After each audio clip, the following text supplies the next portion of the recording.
The new EU tyre label will be compulsory as of November 2012. The effects will become apparent at the latest when your vehicle needs new tyres, like our Tina tyre here. What awaits us when we enter a tyre dealer sales room? We can see right away if the tyres differ in 3 key tyre criteria.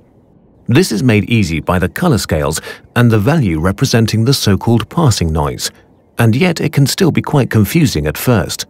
Tina is already partially familiar with the system used for refrigerators. The more energy efficient a refrigerator is, the greener the graphic. But she has no idea what all this means when it comes to tyres. The tyre dealer explains to Tina the information shown on the new EU tyre label and which individual characteristics it addresses.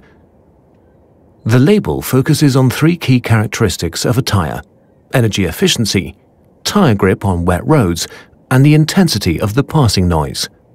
For the first 2 criteria, A is the best mark. For passing noise, the absolute value is given in decibels. This makes sense for the consumer and provides an instant overview. Of course, Tina also wants to know exactly what the individual points mean. The question is, what impact do the individual points have? The tyre salesperson will be happy to explain everything to her in detail at the information corner in the shop. First of all, they look at the energy efficiency of the tyre or the influence on the vehicle's fuel consumption. Reducing the rolling resistance always saves fuel and with it CO2 emissions. What difference does a B tyre make compared with a C tyre? Let's put it to the test. The test begins in Hanover.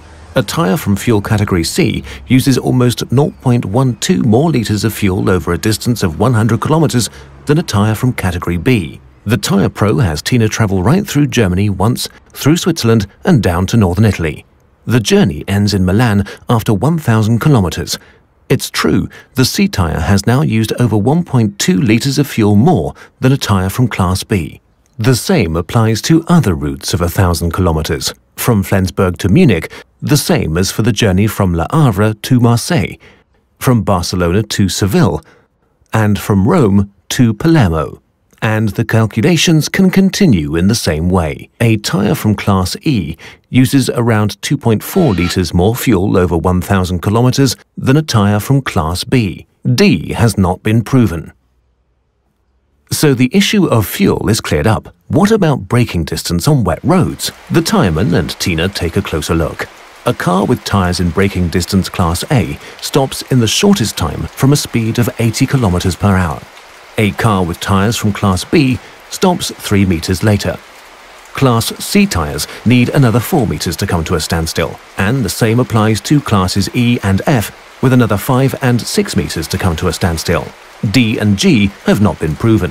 In concrete terms, this means there is a difference of up to 18 meters between the braking distance for Class A and Class F. Let's take a closer look again. The vehicle with Category A tyres comes to a stop the fastest. At this point, the vehicle with the Category B tyres is still travelling at 25 kilometers per hour. The vehicle with the Category C tyres is still travelling at 34 kilometers per hour. The vehicle with the Category E tyres passes at 42 kilometers per hour, while the vehicle with the Category F tyres passes the original point at 49 kilometers per hour. Now for the final point, noise levels. Tina learns that there are 3 classes that characterize the external noise of a tyre. The different noise symbols on the label show the absolute decibel values. Tina now has all the information she needs. Her tyre specialist really has given her the whole picture. And his conclusion is clear. A complete understanding of the tyre can only be obtained through an extensive tyre test by an independent trade magazine. That's because it examines absolutely all factors key to objectively judging a tyre.